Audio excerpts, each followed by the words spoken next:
You should press flowers because there's nothing more joyful, really, than opening a good press. It's kind of beautiful, special. To fill a flower press, it only takes a handful of flowers. The flowers do the work for you. It's just how you put it all together. We're going to show you how to make beautiful artworks. With which you can embellish your home. You can kind of go a bit nuts. In this course, we're going to show you how to select the best specimens for pressing. We're going to take you through step by step how to press, preserve and archive your flowers and how to make beautiful artworks for your home. I love to do something that's botanical. You're like a little dormouse halfway up a stem of grass. We're going to start small and then with your imagination, you can go wild.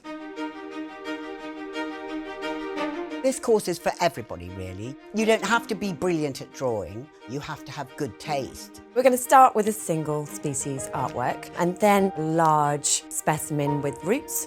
I'm going to teach you how to make a pressed flower lampshade and also a larger scale mixed stem meadow piece.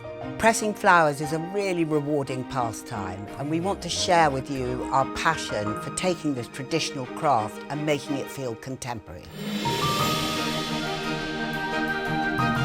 It's a very beautiful way of bringing nature into your home and being able to examine nature in a really kind of minute detail. Privilege, really. It's a privilege, my job. Learn the art of flower pressing. With us at JamJar Edit.